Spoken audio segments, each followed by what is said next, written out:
아이들이 대답하기 곤란한 걸 알면서도 물어보는 질문이 있죠. 뭐예요? 너 엄마가 좋아, 아빠가 좋아? 그렇죠? Dad or mom.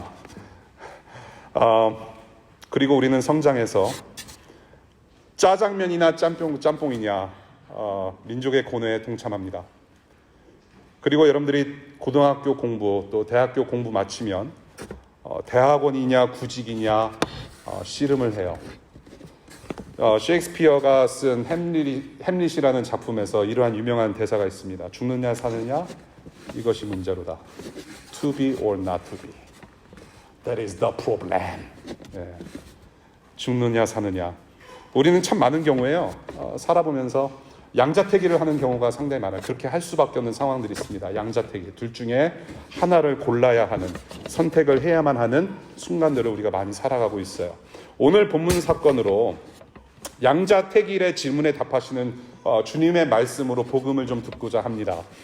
황제에게 세금을 바치는 것이 옳으냐 옳지 않냐, 바쳐야 하냐 바치지 말아야 하냐, 한 가지 답을 요구하는 종교인들과 종교 정치 세력가들에게 주님은 17절 황제의 것은 황제에게 돌려주고 하나님의 것은 하나님께 돌려드려라 라고 말씀하세요. 이 말씀 17절의 말씀이 저와 여러분들에게 어떤 복음이 되고 어떻게 기쁜 소식이 되는지를 한번 생각해 보면 좋겠습니다. 첫 번째, 우선 두 부류의 사람들이 등장을 해요. 두 부류의 사람들이 누구인가? 종교 지도자들 그리고 70인의 엘리트들로 구성된 사내들인 엘리트들이 사람들을 뽑습니다. 주님께 파견할, 그래서 곤혹스러운 질문을 하게 할 사람들을 뽑는데요. 첫 번째 사람들, 바리새파 사람들을 뽑았다고 했습니다. 바리새인들. 이 바리새인, 여러분들 많이 들어보셨죠? 예, Pharisees. 모세오경의 율법. 모세오경이 무엇이죠? 모세오경. 예. 구약 성경의 첫 5 성경을 모세오경이라고 해요. 창세기, 뭐예요? 출애굽기, 레위기, 그 다음에 뭐예요? 예, 창출 내민신. 그렇죠? 창출 내민신. 창세기, 출애굽기, 레위기, 민수기, 신명기. 이거를 모세오경, 펜타투크. 예, 모세오경이라고 불러요. 이 모세오경의 율법을 철저히 지키고자 했던 종교인들이에요. 예, 좋은 사람들이에요. 원래는 하나님의 말씀을 지켜내야 되겠다. 근데 너무 열심히 보면서 이제 문제가 나중에 이제 발생을 하는 거예요. 아무튼 이 율법, 하나님의 말씀을 충실히 지키고자 노력했던 사람들이 바리새인들이고요. 두 번째 부류의 사람들이 뽑히는데 바로 헤롯 당원들이라는 사람들이에요. 헤롯 당원은 여러분들이 복음서를 보시면 헤롯 왕, 예수님 시대에 살았던 헤롯 왕, 엔티파스가 살았던 시대, 그 엔티파스 헤롯 왕이 바로 유대인의 참 왕이라고 주장하는 사람들이에요. 그것이 헤롯 당원들인데, 이 사람들은 로마 제국과 스테러스쿠어, 그 현재 상황, 그 지배 상황을 계속해서 유지하려 했던, 그래서 로마 제국과 이렇게 결탁해서 많이 이 스테러스쿠어를 유지하려고 노력했던 정치 세력입니다. 바리새인들과 헤롯 당원들. 그래서 이 헤롯 당원은요, 로마 제국에 빌붙어서 이제 충성하려는 어떤 로마적인 어떤 성향이 강하고, 이 바리새인들은 반로마 성향이 강해요. 예, 하나님의 말씀을 붙잡고 그 다음에 유대 왕국, 다시 이스라엘을 건설하고 싶은 어떤 그런 열망으로 가득 찬 사람들이었다는 거죠. 그래서 이 세력은, 이 종교 세력과 정치 세력은 함께 어울릴 수 없는 그런 두 라이벌이었는데, 지금 오늘 본문을 보니까 하나가 되는 진풍경을 보여주고 있어요. 예. 자, 무엇 때문에 하나 되었는가? 두 번째, 무엇 때문에 하나 되었는가? 바로 13절 보니까 주님의 말로 책 잡으려고 둘이 하나 됐다라고 말을 해요. To trap him in his talk. 이미 이 사람들은요, 이미 헤롯 당원과 바리새인들, 그리고 수많은 종교 지도자들, 사내들인 엘리트, 종교 엘리트, 사회적 엘리트들은 이미 이 예수라는 청년을 죽이기로 마음을 먹은 상태예요. 예. 자, to trap him in his talk. 말로 책 잡으려고. 그러니까 주님께 말을 시키고 많은 대화를 통해서 막 말시키고 하면은 거기에 꼬투리를 잡을 수 있다는 거예요. 꼬투리를 잡으면 주님을, 예수 그리스도라는 사람, 예수를 처벌할 수 있기 때문에 말로 책 잡으려고. 자, 그런데 이 유대인들은 이 유대인 종교 지도자들은, 이 정치 세력은 예수 그리스도를 처벌할 수 있는 권한이 없어요. 네. 죽일 수 있는 권한이 없어요. 오직 로마 제국에게만 있었던 거예요. 그 당시에는. 그래서 누가복음 20장 20절에 똑같은 장면을 누가가 증거를 하는데 이렇게 증거를 해요. 그들은, 그 종교인들과 헤롯 당원들은 예수를 총독의 치리권과 사법권에 넘겨주려고 하였다라고 이렇게 상세하게 진술하고 있습니다. 사법권 이양이에요. 우리는 처형할 수 없다. 우리는 이 예수라는 사람을 죽일 수가 없으니 로마 제국에 맡긴다라는 거예요. 사법권을, 처형권을. 그래서 그쪽으로 가기까지 자, 꼬투리 한번 잡아보자. 한번 보자라는 얘기예요. 이 예수님, 주님을 죽이기 위해서, 이 한 사람을 죽이기 위해서 얼마나 치밀합니까? 서로 라이벌이었는데 하나가 돼요. 죽이기로 마음먹어요. 어떻게 책잡으려 하는가? 지금 어떻게 이런 일을 구체적으로 벌이려고 하는가? 14절 읽어보겠습니다. 14절. 선생님, 우리는 선생님이 진실한 분이시고 아무에게도 매이지 않는 분이심을 압니다. 선생님은 사람의 겉모습으로 판단하지 않으시고 하나님의 길을 참되게 가르치십니다. 그런데 황제에게 세금을 바치는 것이 옳습니까? 옳지 않습니까? 바쳐야 합니까? 바치지 말아야 합니까? 자, 우선 이 어떻게 시작을 해요? 이 두 부류의 사람들이 하나가 돼서 butter up, butter up해요. 아첨 비슷한 말로 시작을 해요. 바다를 발라놔요. 주님은 선생님, 우리는 선생님이 진실한 분이신 알고 이게 휘황찬란해요. 이렇게 잘 포장해서 주님의 귀를 솔깃하게 하면은 진짜 솔직하게 뭔가를 다 말해줄 줄 알았나 봐요. 그렇게 이렇게 이제 버러업 한 다음에 질문을 하죠. 황제에게 세금을 바치는 것이 옳으냐 옳지 않느냐, 바쳐야 되냐 말아야 되냐. 이 질문은 양자택일의 질문인 거예요. 근데 굉장히 정치적인 질문이에요, 이거는. So political. 예수요, 선생님이요, I know you are good, you're a good person, you're awesome. So 하나님께 충성하느냐 당신은? 아니면 가이사 로마에게 충성하느냐? 지금 그 질문하는 거예요. 일종의 정치적인 질문이에요. 그래서 양자택일하라. 첫 번째, 로마의 세금을 내라라고 예수님께서 말을 한다면 굉장히 곤혹스러울 수 있는 처지에 놓여 있을 수 있는 거예요. 왜? 당시 이스라엘은 식민지였어요. 로마 제국이 지배했던 식민지였는데 이 로마 제국에 세금 내는 게 이게 세금 액수가 적겠습니까? 아니에요. 이것은 착취에 가까웠어요. 세금 내라고 하면 어떻게 됩니까? 그 예수님을 따랐던 수많은 유대인들이 어떻게 하겠어요? 굉장히 실망할 거예요. 그리고 반감을 살 거예요. 저 예수라는 사람이 기적도 베풀고 우리를 먹여주고 그렇게 좋은 일하는 사람인 줄 알았는데 세금을 내라고 한다. 이게 어찌된 일인가? 우리가 생각했던 메시아가 아니었던 거라는 거예요. 우리가 생각했던 메시아는 세금 징수 철폐하고 강력한 군사적인 어떤 힘을 동원해서 권력을 동원해서 처단해야 되고 그랬던 메시아를 꿈꿔왔던데 아니란 말이에요. 세금 내라고 한다면은 사람들의 반감이 심해질 거란 얘기예요. 두 번째, 만약에 내지 말라라고 한다면, 세금을 내지 마라, 로마 당국에 세금 내지 말라라고 한다면 어떻게 되는 거예요? 로마 제국의 세금 정책을 비난하는 꼴이 되는 거죠. 세금 내지 마라, 세금 정책 비난하는 거예요. 그러면 이것은 어떤 언사예요? 반제국적 언사예요. 이 사람은 위험인물로 이게 찍히는 거예요. 그러면 이제 어디 남산으로 가야 되는 거죠. 보안실 끌려가서 엄청난 고문을 당해야 되고 그것이 마땅한 사람이에요.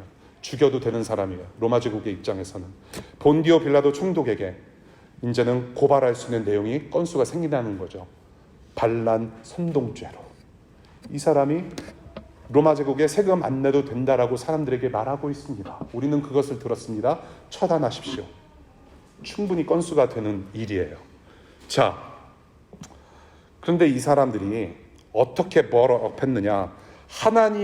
당신은 하나님의 길을 참되게 가르치는 분입니다. 하나님의 길을 참되게 가르치는 분이라고 했어요. 그러니까 하나님 편에서 분명히 말을 할 것인데 하나님의 편에서 말을 하면 분명히 로마 제국에 불리한 증언을 할 것이다 라고 생각했을 거예요. 그때 바로 고발하자라는 거죠. 그것이 바로 속임수였어요. 주님은 그 속임수를 아셨단 말이에요. 예수님은 바보가 아니에요. 자, 그래서 주님의 대답, 이러한 질문에 대한 주님의 대답은 뭐라고 하셨는가? 주님은 이미 아셨고요. 그래서 시험하지 말라라고 말씀하시면서 동전 하나를 가지고 오라고 하셨어요. 동전 하나. 그 당시 동전, 로마 제국의 동전을 데나리온이라고 불러요. 데나리온.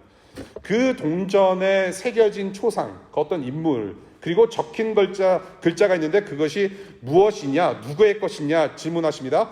그래서 종교인들과 정치 세력은 이것은 가이사의 것입니다. 황제의 것입니다라고 답을 해요.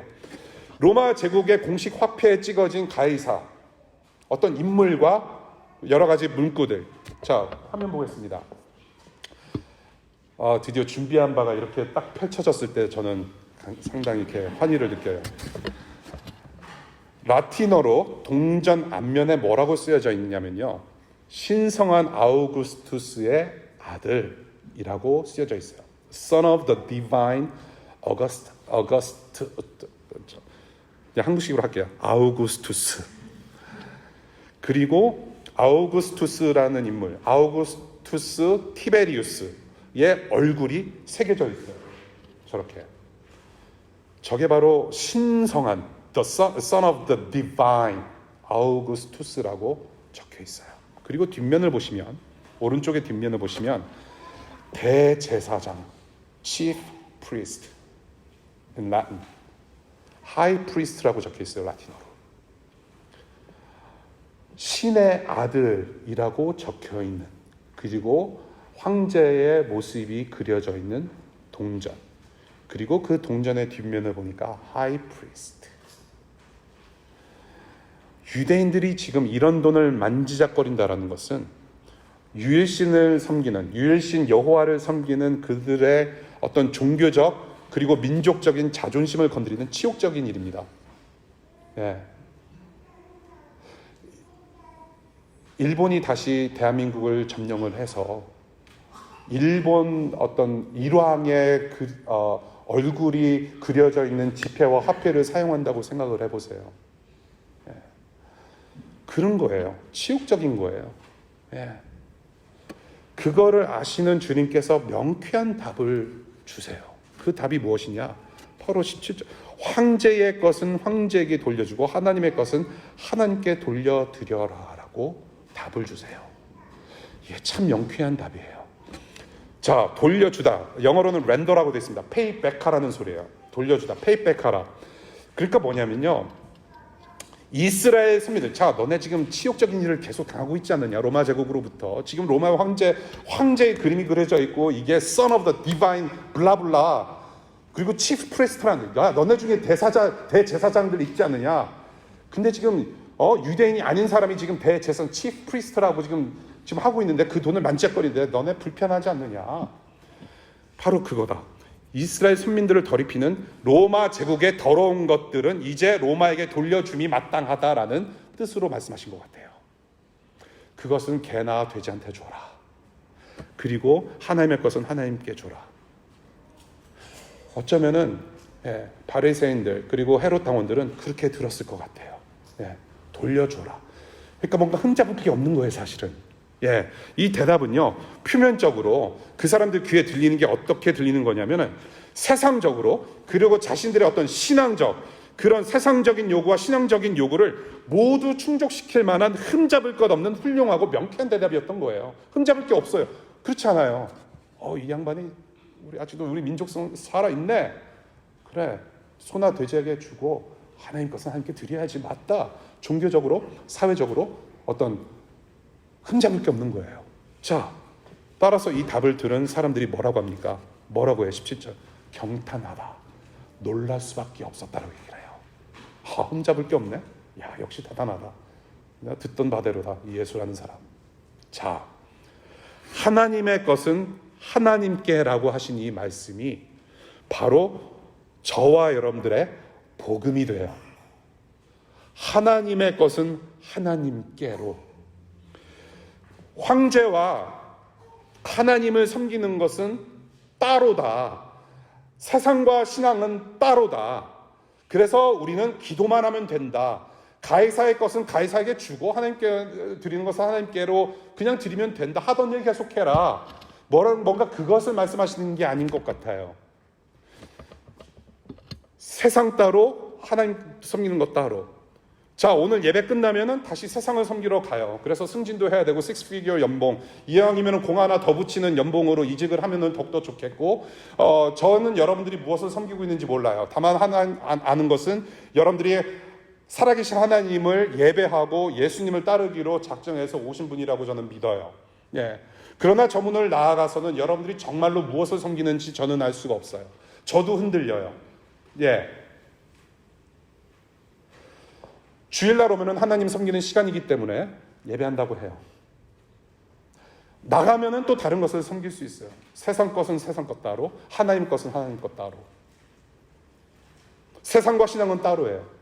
그래서 신앙 생활이라고 하는 것은 주일날 이렇게 1시부터 2시 반까지 1시간 반 우리는 신앙 생활을 하고, 이 1시간 반을 제외한 나머지 시간은 신앙 생활이 아닌 걸로 살 수가 있단 말이에요. 너 신앙생활 잘해? 그러면 딱 드는 생각이 너 주일 예배 참석 잘하느냐? 그리고 조금 더 열심히 붙으면 성경 공부와 소그룹 잘 참여하느냐라고 정도가 될 수 있겠어요. 신앙생활은 1시간 반 따로 떨어진 어떤 특별한 시간이 아니라 24/7, 365 우리의 삶의 신앙생활인 거예요. 신앙과 세상은 분리될 수가 없어요. 하나님의 것과 세상의 것, 정치 문제, 경제 문제 다 분리해서 볼 필요가 없단 말이에요. 자, 그것을 가르치시는 어떤 이분법적인 사고를 가르치시는 게 아니에요. 하나님의 것은 하나님께라는 말은 우리에게 복음이 되는데, 이것을 풀어서 말씀드리면 하나님의 형상으로 지어진 모든 인간들은 하나님의 것이라는 말씀이에요. 하나님의 형상으로 지어진 모든 인간들, 모든 사람들, 저와 여러분들은 하나님의 것이라고 선포하시는 말씀이에요. 이것이 복음이에요. 양자택일에 얽매이게 하는 그런 세상의 가치관을 뛰어넘어서 우리 주님은 하나님 나라를 드러내는 그런 지혜의 말씀을 하신 거예요. 이것이 우리에게 복음이 돼요. 자, 데나리온이라는 그 돈을 보시면서 이 초상이 누구의 것이냐라고 질문하지 않습니까? 이 여기서 말하는 초상은 다른 말로 말씀드리면 형상이라는 말하고 똑같은 말이에요. 형상, likeness. 그리고 헬라어로는 이콘이라고 해요. 이콘이 이제 영어로 들어와서 아이콘이 되는 거예요. I-C-O-N. 아이콘. 형상이에요. 그런데 이 형상이라는 단어가 어디에서 쓰여져 있냐면요, 히브리어로, 똑같은 단어가 히브리어로 쓰여진 아주 중요한 사건이 있었는데, 바로 창세기 1장 창조주 하나님께서 저와 여러분들 인간을 창조하실 때 하나님의 형상대로 지어졌다라는 그 형상이 바로 같은 단어인 거예요. 자, 하나님 형상으로 지어진 모든 인간들은 하나님의 것이다 라고 말씀하시는 거예요. 이 말씀을 지금 이스라엘 민족, 이 이스라엘 사람들과 또 인간들, 저와 여러분들 사람들의 근본 문제를 지적하시는 말씀임과 동시에 주님께서, 예수 그리스도께서 이 땅에 오신 목적이 함축된 복음의 말씀으로 저는 보고 싶은 거예요. 하나님의 것은 하나님께로 드려야 된다. 바쳐져야 한다. 인간의 근본 문제를 지적하시면서 동시에 그 인간 세계에 들어오신 예수 그리스도의 복음을 가르쳐요. 첫 번째, 왜 인간의 근본적인 문제인가? 저와 여러분들은 하나님의 형상으로 지음 받았어요. 하나님의 형상.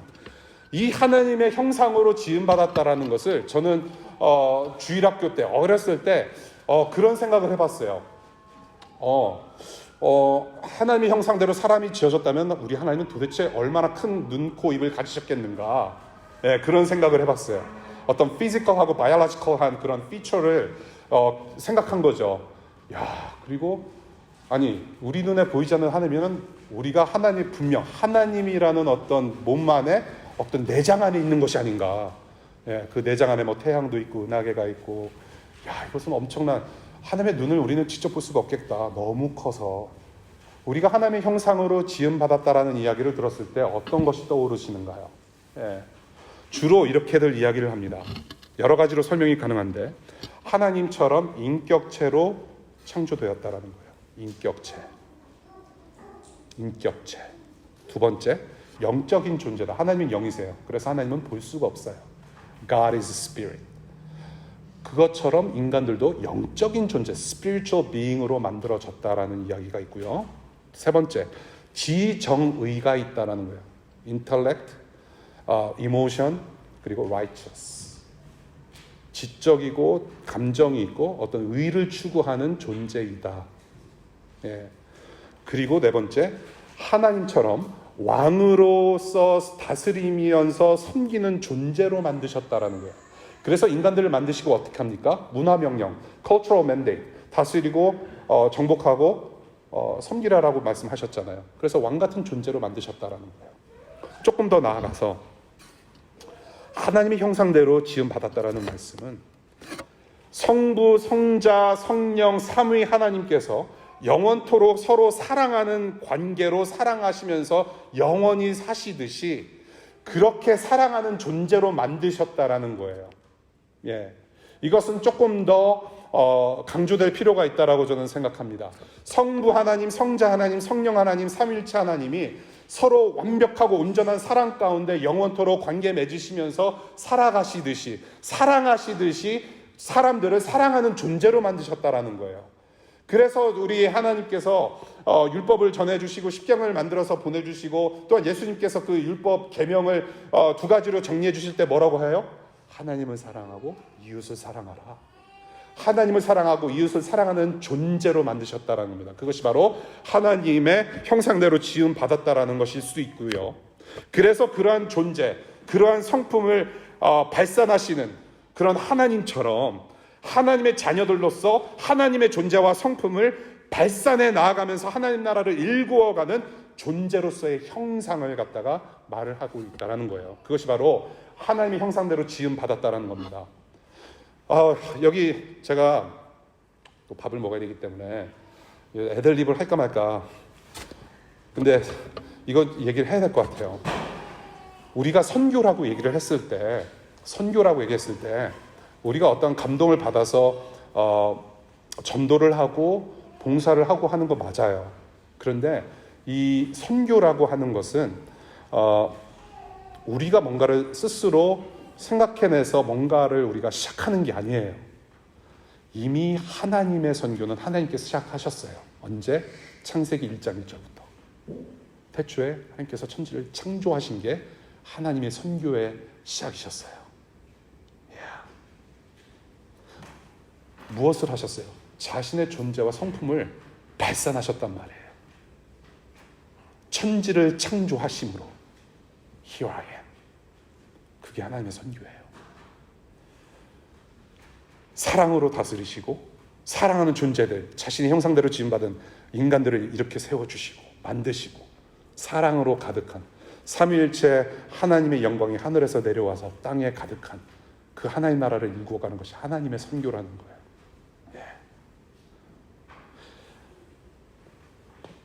그렇게 하나님 나라를 일구어가는 선교적인 하나님의 선교를 완성해 나가는 존재로서 그렇게 하나님의 형상을 지니고 태어났는데 문제가 발생해요. 그러한 형상이 어그러졌다는 거예요. 전혀 하나님을 온전하게 섬기지도 못하고 사랑하지도 못하고 오히려 우상을 마음에 두고 돈에 새겨서 섬기고 일상의 구석구석에 우상을 새겨서 섬기고 그것들을 섬기며 살아가는 죄인들이 되었단 말이에요. 허물 많은 인간들이 되었다는 게 문제인 거예요. 하나님을 사랑하고 이웃을 사랑하고 세계 자연 만물을 사랑해야 될 사람들이 어그러졌단 말이에요. 그것이 문제인 거예요. 특별히 이스라엘 사람들. 이스라엘은 이방 민족을 품고 하나님 앞에 데리고 나와야 할 존재들인데 들포도가 되었단 말이에요. 그들의 책임이 완전히 책임감을 상실한 거예요. 이 사람들은. 그렇게 변질되었어요. 그렇게 형상들이 어그러졌어요. 그런 세계에 바로 예수께서 오셨다는 거예요. 복음의 메시지예요, 이게. 바로 그 하나님의 형상을 회복시키셔서 하나님을 온전하게 사랑하고 이웃을 온전하게 사랑하는 영원한 하나님 나라 백성들, 자녀들 될 수 있도록 그렇게 저와 여러분들을 다시 회복시켜 주시기 위해서 이 땅에 내려오셨단 말이에요. 회복이라는 단어, restore 했다라는 거. 회복이라는 것은 무언가가 우리가 되돌아갈 길이 있다, 되돌아가야 할 지점이 있다라고 얘기하는 거 아닙니까? 회복이라는 게 그렇잖아요. 어떤 지점에서 출발을 했는데 잘못 갔어요.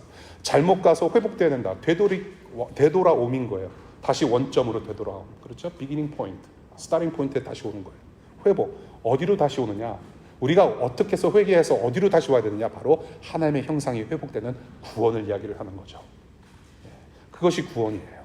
자, 그렇게 영원한 하나님 나라 백성과 자녀들 되게 하시려고 하나님의 형상으로 다시 회복시켜 주셔서 하나님을 사랑하고 이웃을 사랑하고 세계를 사랑으로 섬기며 다스리는 사람들이 되게 하시려고, 이를 위해서 주님께서 이 땅에 오셨어요.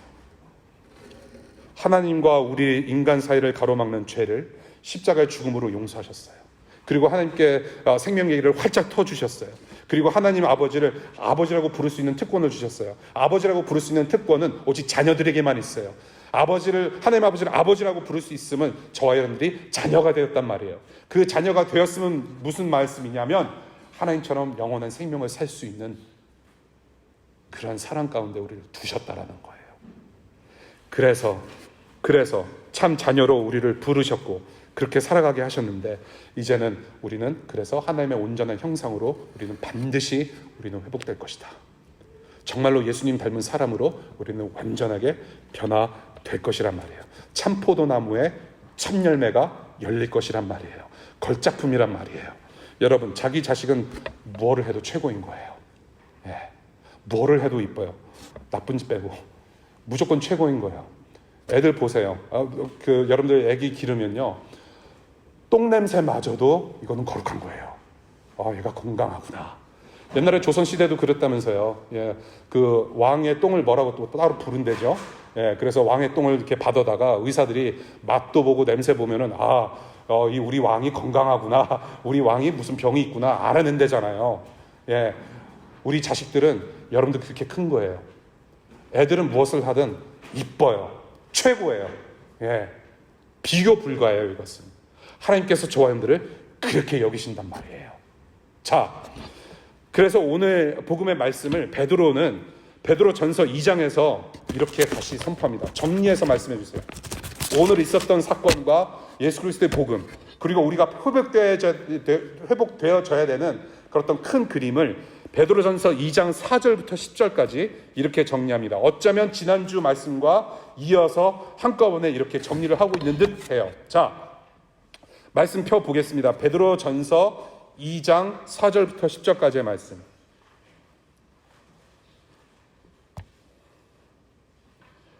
주님께 나아오십시오.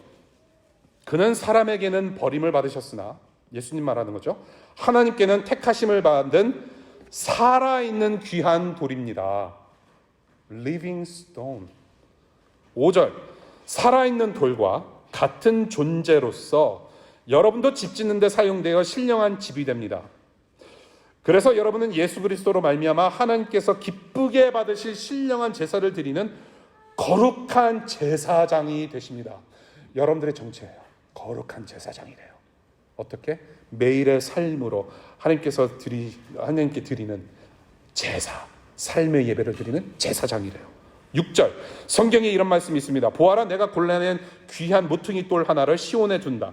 그를 믿는 사람은 결코 부끄러움을 당하지 않을 것이다. 그러므로 이 돌을 믿는 사람들인 여러분에게는 귀한 것이지만 믿지 않는 사람들에게는 집 짓는 자들이 버렸으나 모퉁이의 머릿돌이 된 돌이요. 지난주 본문에서 들어본 말씀이죠. 자, 8절, 또한 걸리는 돌과 넘어지게 하는 바위입니다. 그들이 걸려서 넘어지는 것은 말씀을 순종하지 않기 때문이며 또한 그렇게 되도록 정해 놓으셨기 때문입니다. 9절, 그러나 여러분은 택하심을 받은 족속이요, 왕과 같은 제사장들이요, 거룩한 민족이요, 하나님의 소유가 된 백성입니다. 그래서 여러분을 어둠에서 불러내어 자기의 놀라운 빛 가운데로 인도하신 분의 업적을 여러분에게 선포하는 것입니다.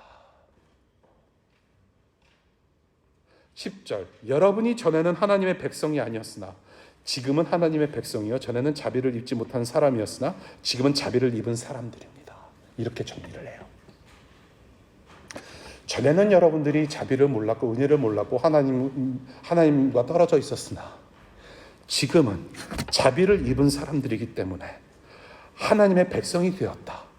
근데 그 하나님의 백성은 구체적으로 어떤 모습이냐? 9절, 택함을 받은 족속이고 왕같은 제사장들이고 거룩한 민족이고 하나님의 소유가 된 백성들이다.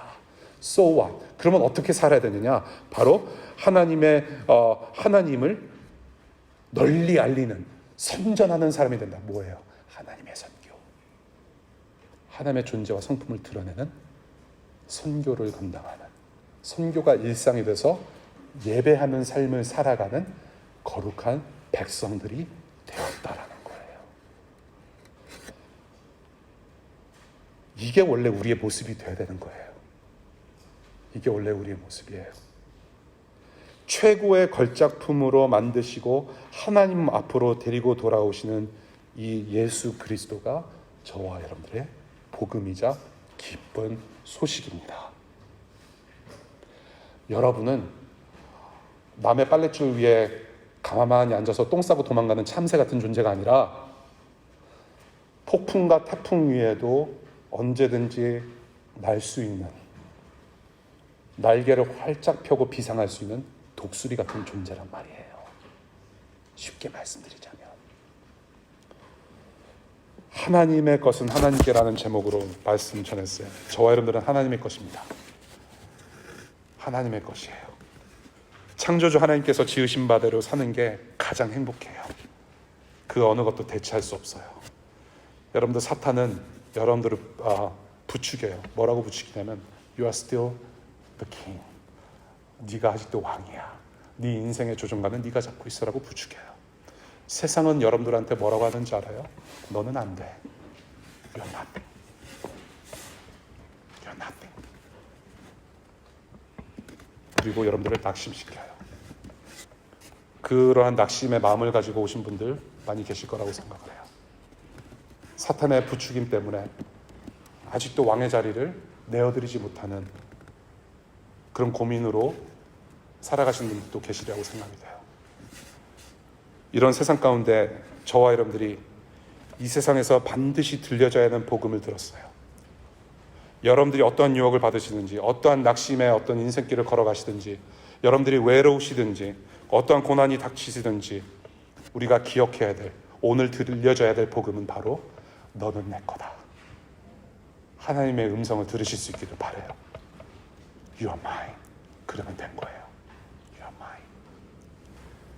따라서 저와 여러분들의 모두의 인생의 가장 중요한 양자택일의 문제, 하나님을 왕으로 또한 주인으로 모시며 예수 그리스도를 따르는 믿음으로 살 것이냐 아닌가, 그 고민을 좀 진지하게 여러분들 스스로에게 물으시면서 생각해 보실 수 있기를 바라요.